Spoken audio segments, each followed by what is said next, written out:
Mas. Piye? Sampeyan eling tanaman cipluan. Cipluan. Pernah denger, tapi wujudnya orang Cipluan, familiar. krokot, terus apa maneh. Waktu kecil kita sering main-main Iya. Krokotnya malah sing aku krokot gitu. oh iya. Iku ternyata ada khasiat dan Oh ya? manfaatnya. Temenan. Tapi saya turun ini buka di sini. Oke. Mari kita bertemu karena saat ini ku rindu. Semoga kau pun begitu. Kita sama tak berbeda. Temukanlah.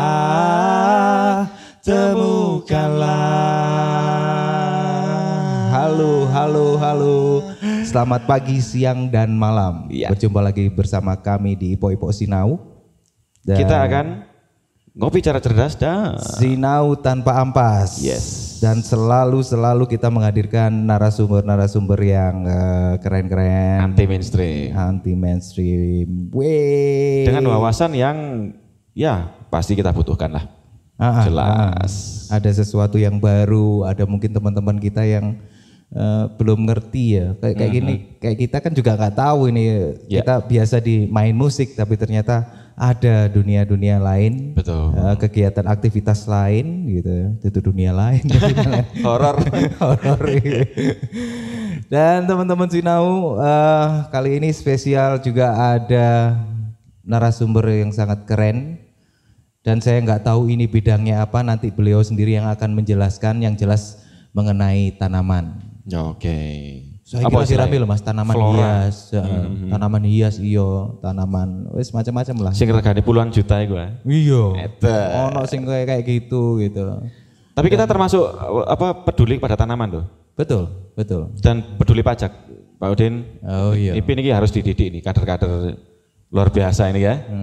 Karena Tadi kan ngomong soal cipluan sama krokot ya? krokot. Aku yang familiar tembakau sebetulnya. Iya.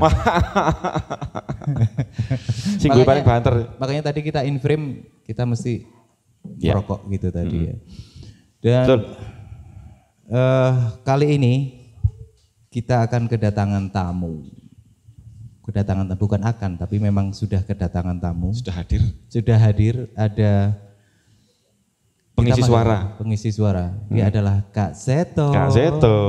Di Sikomo nggak lewat. Sikomo nggak lewat. Nah, tapi kebetulan aja namanya sama ya. jadi itu Mas Seto. Yes. Selamat malam Mas Seto. Apa kabar? Selamat malam. Sehat kabar ya Mas? baik. Alhamdulillah. Baik. Dan langsung aja Mas pengenalan Mas Seto ini siapa, dari mana, terus lebih ke aktivitasnya ke Ya. apa gitu. Tinggalnya juga Mas perkenalan di mana? dulu. Ya, terima kasih. Nama saya Seto, tinggal di Malang di Saujajar. Ya. Kebetulan saya juga tertarik dengan dunia tanaman. Ya, dari tahun 2010 akhir 2011 saya mulai tertarik dengan tanaman. Ya, awalnya memang saya tertarik di tanaman pangan liar ya. Jadi tanaman pangan liar. Ya, tanaman pangan yang itu dia tumbuh liar. Jadi sebenarnya juga tanaman liar ini sebenarnya orang tua atau nenek-nenek kita, sesepuh kita dulu itu memanfaatkan tanaman ini sebagai sumber pangan. Jadi dia tumbuh liar tetapi juga bisa mencukupi kebutuhan nutrisi harian. Jadi ada banyak jenis tanaman yang bisa kita manfaatkan di sekitar kita itu sebagai sumber pangan. Dan banyak yang dari kalangan kita udah nggak ngerti, yo ternyata iso kayak gini. Kayak tadi denger pun tas kerungu baru denger ini ya namanya kan. Sementara dulu populer sekali kan, seperti itu kan. Ya dulu mungkin ada cerita kalau zaman penjajahan itu kita susah untuk mengakses pangan. Jadi tanaman pangan tanaman-tanaman liar itu jadi sumber pangan alternatif. Tapi ternyata juga setelah diteliti juga itu kandungan nutrisinya cukup tinggi. Bergizi ya? Bergizi. Ceknya saya Mas Seto, basicnya Mas Seto sendiri karena juga meneliti tanaman memang pendidikan mungkin ada. Kalau saya basicnya dari teknik industri sebenarnya. Teknik industri. Gak nyambung ya? Tak pikir tata toga. Itu tata boga ya? Tapi memang dari SMP saya sudah senang masak. Oh. Dari SMP saya ikut kayak semacam ekstrakurikuler itu tata boga. Jadi dulu istilahnya tata boga. Tata boga dulu ya. Lah sekarang apa ya? Ya, aduh suwe gak sekolah gue. Jadi mungkin di masih situ sama kalau teman-teman cowok-cowok itu biasanya kan elektro gitu. Saya kok rasanya tertarik dan itu cuma saya sendiri aja. Yang cowok itu saya kebanyakan yang ikut tata boga itu juga cewek-cewek. Jadi saya sendirian di situ dan ya saya pikir enggak persoalan kesenangan itu tidak terbatas sama gender. Jadi zaman saya dulu ya mungkin udah lama juga ya. Jadi saya selalu dibully sama teman-teman. Wah ini banci, ini suka masak, ya whatever lah. Kalian ini enggak, ya dulu mungkin ada rasa kayak gimana, tapi kesenangan saya memasak itu tidak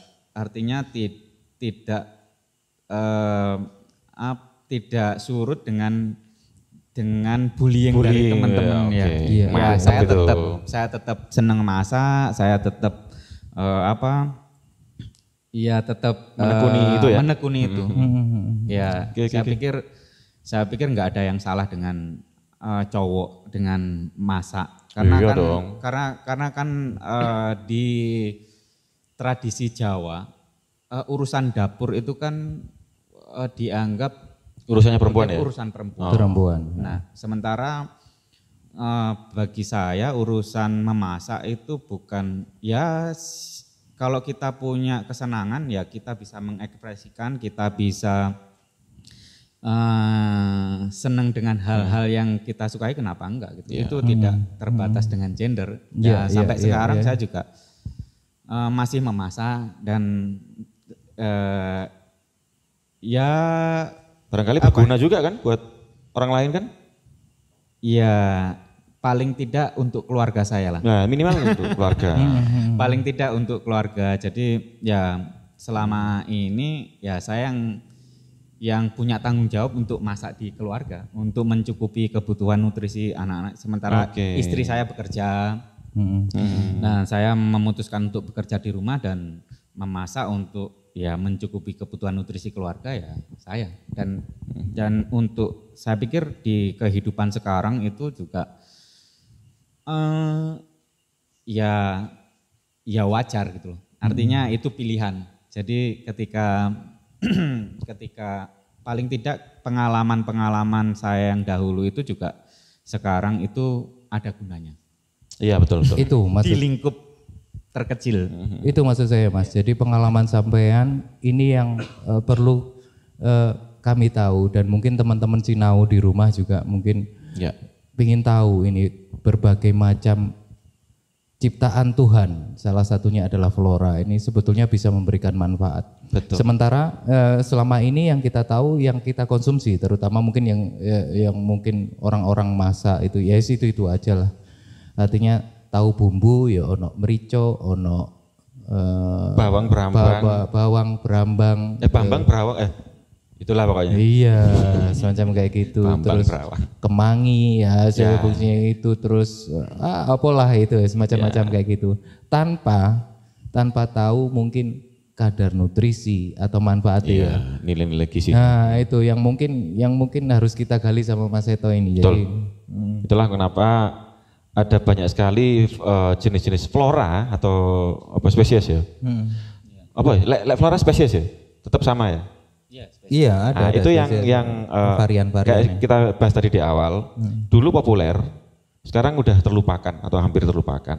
Yang nyatanya memang sampai kapanpun akan bisa dimanfaatkan sebenarnya kayak gitu. Populer tapi belum tentu tahu manfaatnya loh Mas. Nah, itu juga bisa. Nah, jadi misalnya kayak cipluan. Cipluan ku ya apa Mas? Cipluan itu kan setahu saya kayak cherry terus manis enak kan kayak gitu. Cipluan itu ada bermacam-macam jenis. Nah, salah satu yang sekarang populer itu disebutnya golden berry. Jadi itu jenis-jenis berry sebenarnya. Jadi itu sekarang juga harganya mahal. Ada cipluan. Sebenarnya kita itu punya ribuan jenis tanaman pangan lokal yang bisa dimanfaatkan sebagai pangan. Tetapi kan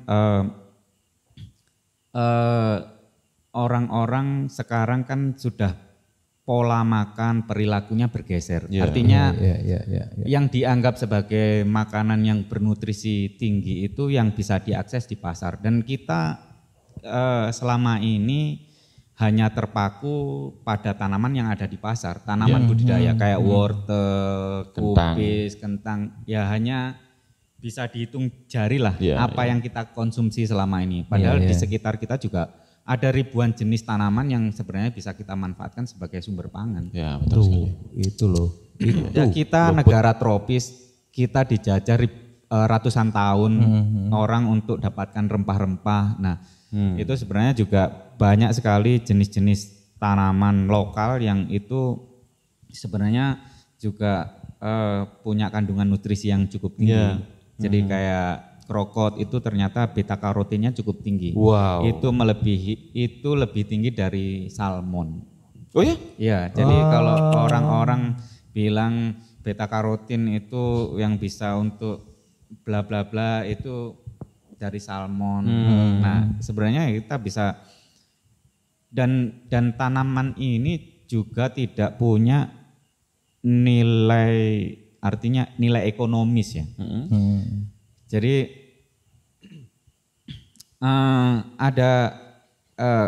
ada temuan saya ketika ada di salah satu desa di Jombang itu namanya Galengdowo, dan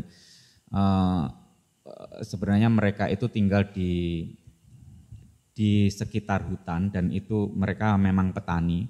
Jadi mereka malu untuk mengakses makan. Sebenarnya secara geografis mereka memang diuntungkan di pinggiran hutan, tetapi secara ekonomi memang dia itu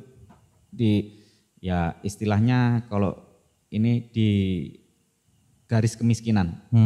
Artinya orang-orang di situ dianggap miskin karena tidak bisa mengakses ke pasar. Tapi sebenarnya mereka itu sangat kaya dengan keragaman hayati yang ada di situ. Mereka karena pola pikir mereka itu sudah punya anggapan bahwa orang yang kaya itu orang yang bisa beli wortel, beli belanja nang pasar. Iya, itu mereka malu untuk mengakses itu. Jadi ada ragam jenis kayak sintrong atau junggul, terus tempuyung, ada kelor, ada krokot, ada daun racun, ada banyak jenis. Kita sempat di situ identifikasi itu ada sekitar 60 ragam jenis tanaman lokal yang bisa dimakan. Termasuk apa itu Mas? Pemanis itu?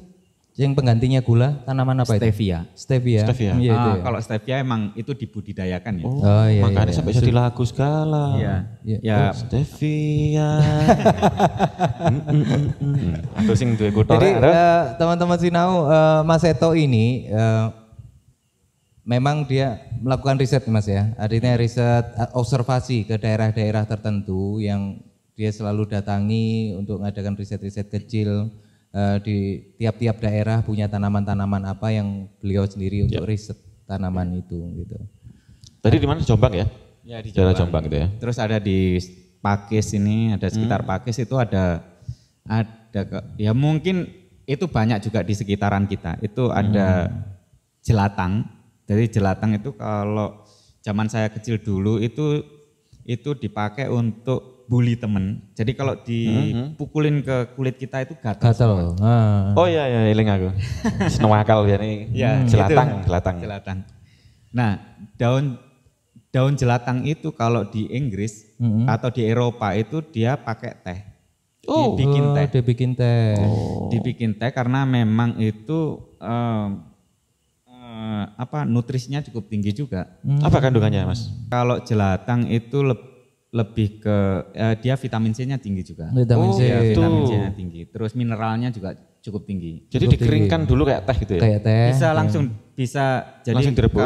Kalau teknik masaknya untuk menghilangkan bulu-bulunya itu yang gatal itu kita blansir, kita rendem air panas selama 10 sampai 15 detik atau 20 detik.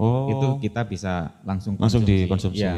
Atau kita blansir terus kita keringkan nanti untuk jadi teh. Oh gitu.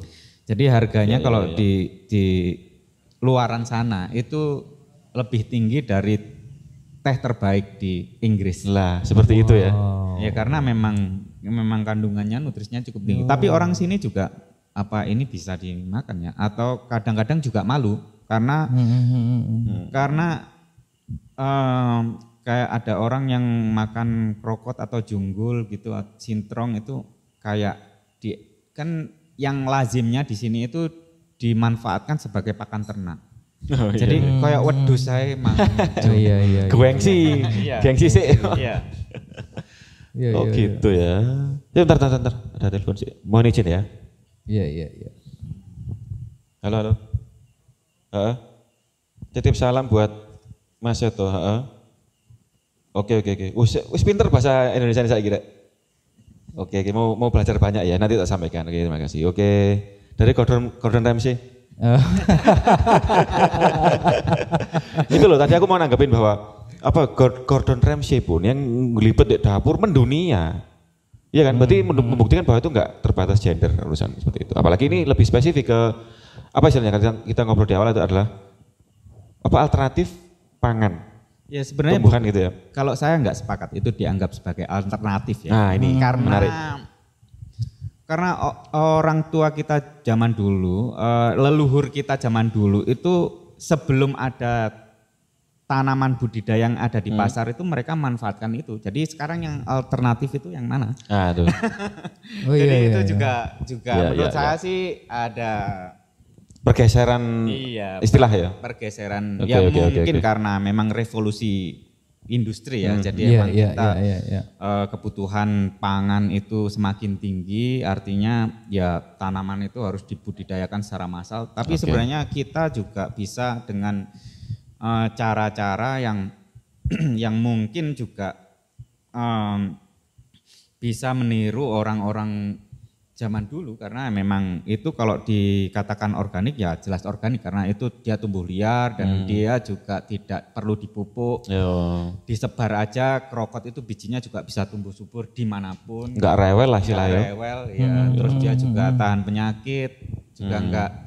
Nah, artinya kalau kita di sini yang saya paling dekat itu di sekitar Tumpang gitu masih banyak itu berkeliaran di sekitar pematang sawah. Tempatnya Mas Ri? Iya di pinggir-pinggir pematang di pinggir-pinggir rumah. Itu masih banyak. Tapi yo nggak dilirik bahkan biasanya nggak diapa-apain. Iya. Malah ditebangi dianggap hama. Iya karena itu dianggap. Jadi kalau petani zaman sekarang juga menganggap itu sebagai gulma. Ya, jadi itu tanaman pengganggu. Padahal kan itu juga sebenarnya mereka bisa manfaatkan selain tanaman pokok yang dia tanam, sebenarnya itu kan juga bisa mereka konsumsi. Iya. Bahkan kalau ini mendunia, sebenarnya juga portulaka itu atau krokot itu di Maroko itu dijadikan salad. Itu sudah biasa di negara-negara Eropa atau ya karena memang mereka juga ini ya mencoba untuk ya karena ada jurnal-jurnal yang membahas bahwa tanaman-tanaman itu mempunyai kandungan nutrisi yang tinggi. Nah mereka memanfaatkan itu dan memang ada gitu. Dan memang di sana juga dimanfaatkan kayak sirih Cina itu kalau di Vietnam itu juga sebagai kondimennya lumpia yang Vietnam itu kayak yang, nah itu makannya pakai itu. Jadi, kalau di sini pakai berambang pre. Ya. Kalau di sana pakai itu. Iya. Kayak rebung gitu, gantinya rebung kayak gitu ya, lumpia. Oh isinya gitu. Isinya. Enggak. Lumpia kan biasanya disanding sama berambang pre toh. Oh nah, iya. Kayak gitu. Kalau di sini bawang pre. Oma kalau ngomong di itu ada mic ya. Itu. Nah kalau ngomong mendunia lagi sebenarnya juga. Pak.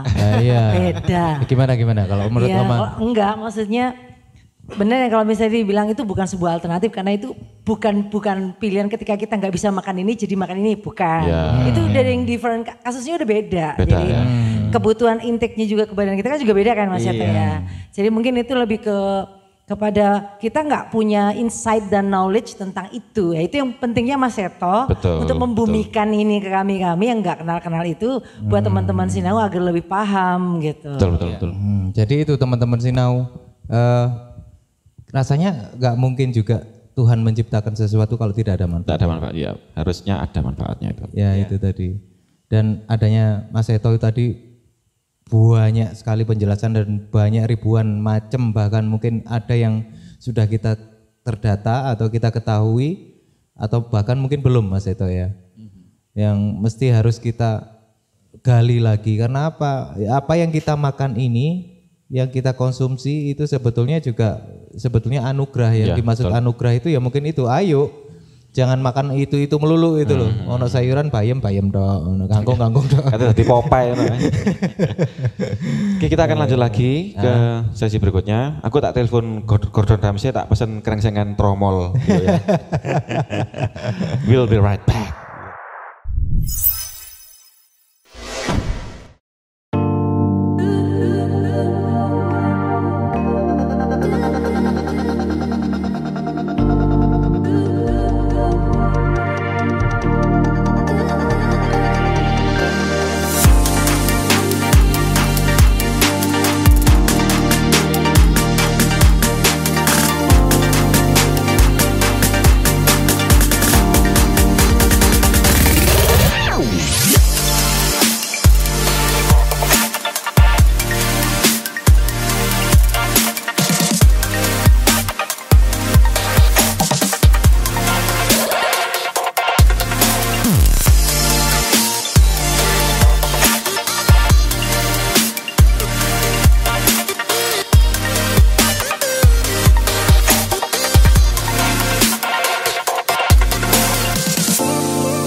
Iya, gerimis mulai. Gerimis itu enak yang ngopi Mas aja nih. Aku oleh kode. Oh iya ta? Iya. Kode apa kode? Aku nyebutnya ya boy. Lirikane. Iya, kadang-kadang saya Mas Seto berpikir juga dengan kayanya Indonesia, dengan kayanya ciptaan atau anugerah Tuhan,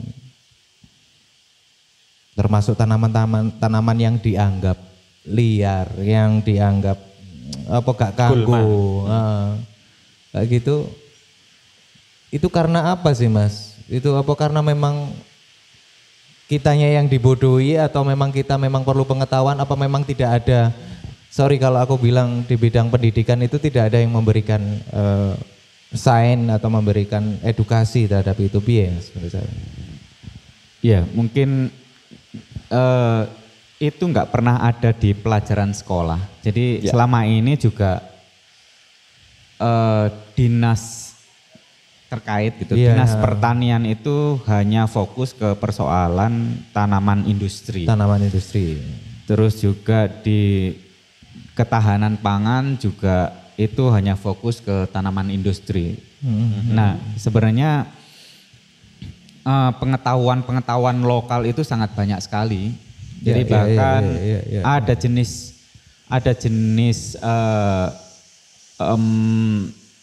kalau orang Papua itu ada jenis bakau. Itu bisa mereka manfaatkan sebagai tepung.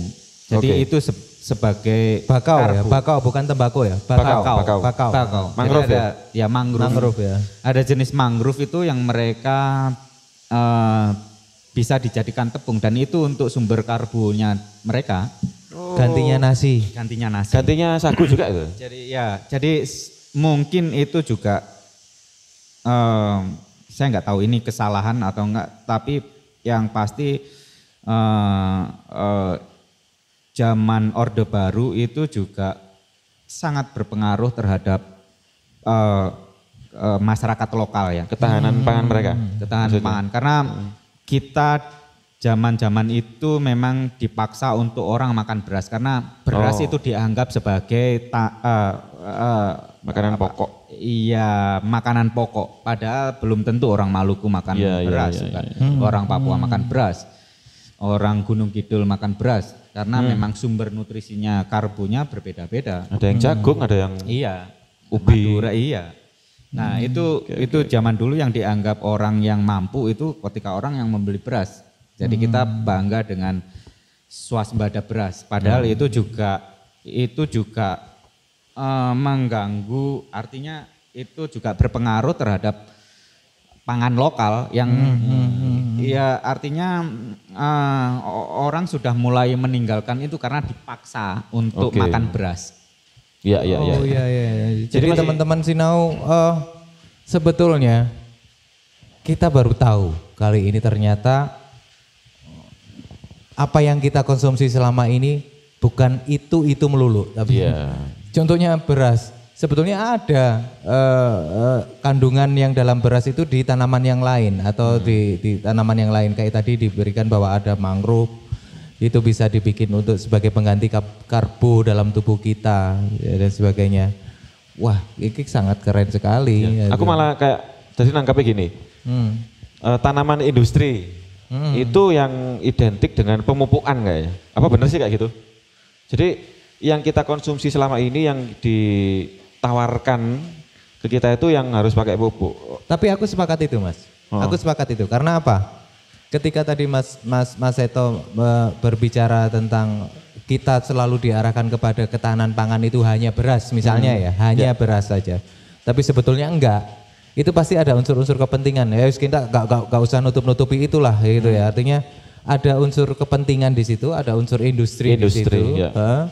Jadi misalnya aku nanam padi, berarti kudu aku iso dodolan tanahnya, iso dodolan pupuknya, iso ngatur produksinya, ngatur distribusinya dan sebagainya, dan bisa itu kan kompleks ya. Kompleks sehingga kita sudah terpola. Gitu. Jadi teman-teman Sinau, wah keren sekali. Tadi Mas Seto sempat juga nyinggung soal peta lidah. Nah ini istilah yang patut diangkat lah, gitu ya. Peta lidah. Jadi apa ya istilahnya? Ya termasuk. Iya, seolah-olah kita diarahkan kalau misalnya karbo itu ya hanya di beras. Gitu. Gimana Mas Seto? Tentang peta lidah ini gimana menjabarkan fenomenanya itu? Ya jadi ini lebih ke pola makan ya, jadi budaya makan. Jadi kita selama ini memang hanya merasakan tanaman atau jenis-jenis makanan yang itu saja. Nah sementara memang ketika ada sesuatu yang baru itu kita mungkin merasa asing dengan rasanya karena memang di memori otak kita emang rasa yang enak itu rasa yang sudah lama kita makan. Kulino ya. Ya kulino. Ya, diciptakan lah, didoktrin seolah-olah iki lho. Iki lho enak ngono paling ya. Iya. Ya padahal kan sebenarnya kalau kita dari awal sudah mencoba makan dengan aneka ragam jenis tanaman itu, otak kita juga merekam rasa yang berbeda-beda. Jadi kita punya memori yang berbeda-beda. Aku punya contohnya Mas itu. Kakakku, Bang Ulik itu ya. Kalau di rumah mami itu masak ada ayam, entah dibumbu rica-rica atau apa kan Manado ya. Sama dameni nongko, ngerti kan? Itu istilahnya kalau di rumah itu nyebutnya mandek. Mandek. Kakakku milih mandek daripada ayam. Itu mesti fenomena yang aneh ya menurutku ya. Tapi akhirnya aku melo-melo. Tapi ternyata enak. Ternyata enak juga. Mesti bukan berarti ayam enggak enak. Oh, iya. Bahwa memang ada itu tadi makanan yang sebetulnya bisa kok kita biasakan untuk familiar di lidah kita, kulino itu. Tapi nyatanya kita milih yang itu lagi gitu kan. Sebenarnya kan biji nangka itu juga sumber karbo juga. Iya, Mas. Beton itu. Oh, iya. Ini ada beton yang mau datang ini. Mr. Bams. Rata-rata kopi dari rata-rata kopi tubruk untuk saya. Impact Coffee ya. Yes. Kopi tubruk. Oh, maca Ci. Ini maca. Ini kopi lokal juga ini. Kopi lokal. Ini kopi apa, Mas? Vietnam enggak, maksudnya yang dipakai bean Robusta. Oke. Terima kasih. Terima kasih. Dadah dulu sama teman-teman Sinau dong. Oke. Terima kasih Mas Bams, Mas Bagus untuk sebelum kejutannya. Ngomong sing apa iku mau? Nongko iku mau? Beton. Termasuk kopi ini Mas, yang kita sajikan ini. Bener nggak sih gula ini merusak rasa? Nah itu yang menarik. Saya bilang peta lidah. Oke. Karena selama ini saya budaya kopi saya dengan budaya kopi teman-teman yang baru itu berbeda. Karena zaman dulu ketika kopi disajikan itu pasti manis. Karena itu juga setelah saya pernah pergi ke Tainan, ada satu kota di Taipei itu. Jadi ini mungkin ada hubungannya atau enggak, tapi ini sekedar cerita aja. Iya. Jadi orang yang dianggap kaya karena mereka enggak punya tebu, mereka tebu itu harus impor dari Jawa, itu dikirim ke sana. Jadi orang-orang di sana itu yang bisa merasakan manis itu hanya orang-orang kaya zaman dulu. Jadi mungkin ini juga karena dulu budaya ngopi saya itu ngopi yang manis. Bahkan kalau nenek saya itu ada saudara atau ada kerabat yang datang itu kalau kopinya nggak manis itu dikira nggak sopan, nggak ngajeni. Iya, karena itu sebagai indikator bahwa kita itu mampu menyediakan kopi yang manis, bahkan bikin teh harus manis, teh nasgitel, jadi panas legi kental. Nah itu sama juga. Nah karena budaya saya dulu ya emang. Nah, sekarang dengan berjalannya waktu ternyata juga ada teman-teman yang ngulik bahwa kopi itu punya note yang berbeda-beda. Nah, itu juga saya juga itu sama sebenarnya dengan tanaman itu tadi. Jadi berarti mindset itu benar nggak kalau aku ngomong mindset itu malah diciptakan dari dulu-dulu awal? Benar Iya. Ya karena industri itu mungkin ya. Ibaratnya kayak gini. Bisa jadi ya. Karena aku sempat salah paham juga ya sebetulnya kita. Kita perkenalan itu nganggep ini adalah yang dibawa oleh Mas Seto ini adalah sifatnya alternatif. Setelah tak ulik-ulik lagi, tak dengerin lagi ternyata sebetulnya itu adalah opsi, pilihan. Hanya saja tadi itu ada industri yang ada kepentingan ini, pupuk yang kompleks tadi itu, ini dan itu. Sampai yang awalnya adalah opsi, terpaksa jadi alternatif. Sementara memang sebenarnya mereka jadi opsi utama juga bisa. Ya bang, istilahan ya Mas ya. Dan kebanyakan kita itu kan terjebak dengan kata-kata itu. Saya sepakat dengan katanya Mas Seto kalau ini bukan alternatif. Cuma kita aja yang nggak pinter ngono ae loh maksudnya. Aku aja nggak pinter ya. Jadi ada konsepsi juga dengan tanaman toga. Tanaman toga itu kan dimakan ketika sakit. Padahal kan sebenarnya tanaman-tanaman itu kan sudah ada dan dimakan kita, maksudnya dipakai kita untuk makanan sehari-hari. Kenapa waktu kita sakit aja kita makan kunyit, kita makan rimpang-rimpangan segala macam. Padahal kan sebenarnya juga kita memanfaatkan itu sebagai bumbu. sebagai makanan sehari-hari. Bisa jadi pencegah juga untuk penyakit kan istilahnya kan. Jadi kalau kita makan sebelum kita sakit kan juga berarti kita nggak perlu sakit dulu untuk makan itu. Karena memang saya yakin semakin banyak tanaman ragam jenis yang kita konsumsi itu juga membuat kita sehat. Saya yakin itu. Maksudnya dengan kadar yang cukup, tidak berlebihan, artinya tanaman itu ada ragam jenisnya. Kalau kita bisa mungkin setiap hari makan dengan ragam jenis yang berbeda, itu juga kebutuhan nutrisi kita juga sudah tercukupi dan nggak perlu sakit kita harus makan itu. Nanti gara-gara ini aja sampai kok Ipin moro gaduk godong jambu. Bener jari Mas itu tiba godong jambu. Kalau kita mau belajar artinya kembali lagi ke pengetahuan budaya pangan masa lalu sebenarnya itu sangat menarik. Jadi kalau kita nganggep kalau kita makan nggak cukup seneng sayur yang rasanya pahit. Jadi kayak pare gitu ya. Mungkin juga kayak daun pepaya. Itu kalau kita nggak bisa ngolahnya kan pahit. Tapi kita bisa pakai daun jambu untuk ngerebus bareng dengan itu. Jadi rasanya hilang rasa pahitnya. Nah, itu ilmu itu. Jadi ada saya pernah nemu di Jombang itu ada satu daun, saya lupa namanya karena itu udah 10 tahun yang lalu. Ada satu daun, jadi itu pengetahuan lokal mereka. Ada satu daun itu rasanya sepet, ada satu daun rasanya kecut.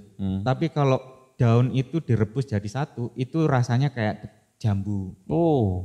Jadi mereka makan itu. Kombinasi antara keduanya menghasilkan rasa yang baru yang nikmat gitu ya. Ini loh ilmu luar biasa ini. Iya. Jadi sebenarnya masalah pangan ini kan sebenarnya masalah kebutuhan nutrisi. Artinya rasa enak atau enggak enak itu kan tergantung dari siapa yang mengolah. Artinya pengetahuan yang ada zaman dulu itu sebenarnya kalau kita mau gali, orang-orang zaman dulu itu juga punya pengetahuan yang luar biasa di bidang kuliner. Benar. Masalahnya sekarang kan dunia kuliner juga tidak membahas itu. Tidak pernah ada sekolah yang bahkan mungkin dalam terminologi masak tempe mendoan itu enggak ada. Mendoan ya? Iya, teknik kuliner pun itu enggak ada. Gimana itu dia deep fried tapi setengah mateng.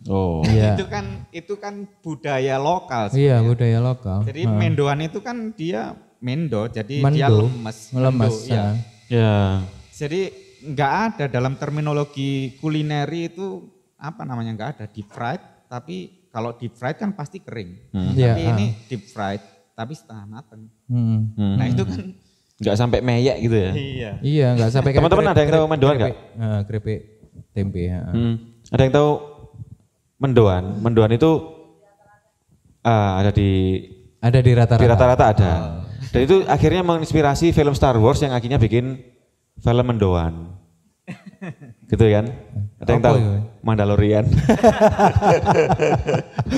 Tempe dibuntel digoreng setengah mateng, dikirim nang planet lain. Ini mulai ngaco. Mas Tri suka gambas enggak? Doyan? Enggak suka. Genjer? Enggak suka. Saya awalnya enggak suka. Tapi lama-lama karena dimasak terus akhirnya diterima aja lah. Lama-lama juga suka.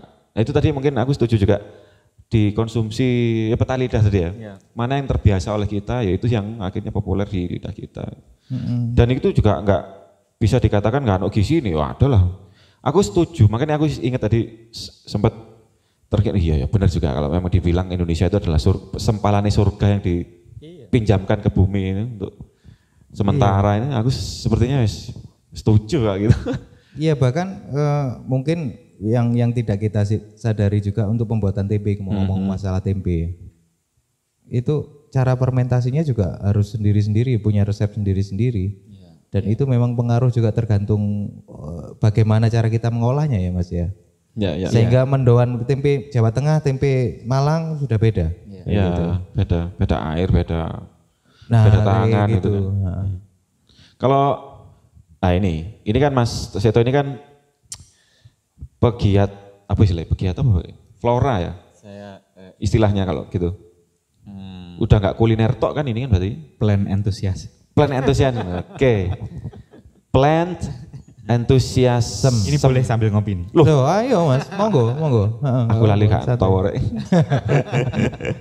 Jadi Mas Seto ini punya apa ya dibilang kafe bisa, dibilang warung bisa, apa istilahnya Mas Seto ya? Apa Mas ya? Ya, Kiat-kiat sekarang yang terdekat di ini sebenarnya tempat nongkrong aja sih. Jadi kita karena kita kebetulan ada beberapa teman yang sering ketemu, ya kita bikin tempat nongkrong aja sih. Tapi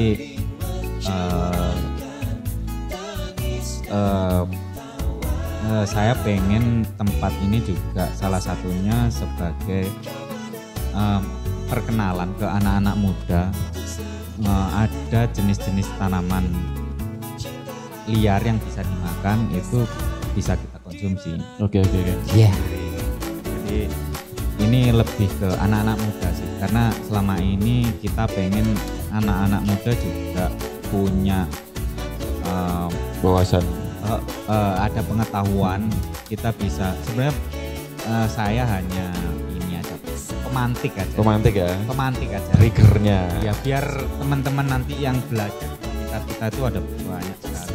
Betul. Mereka bisa mungkin juga cari tahu sendiri dari budaya-budaya Lokal kita di sini. Itu kita punya, kalau mbah-mbah kita yang dulu itu ya sudah biasa itu. Ya kita hanya pemantik aja. Jadi Mas Seto, pemantiknya. disimpan dulu itu untuk part kedua. Oke. Ya. Dan teman-teman Sinau pasti penasaran apa itu yang lagi digiati oleh sama Mas Seto dan komunitasnya mungkin nantinya kita bahas untuk di part 2. Ngopi dhisik selama 2 hari. Kopi di sini. Iya. Capcus.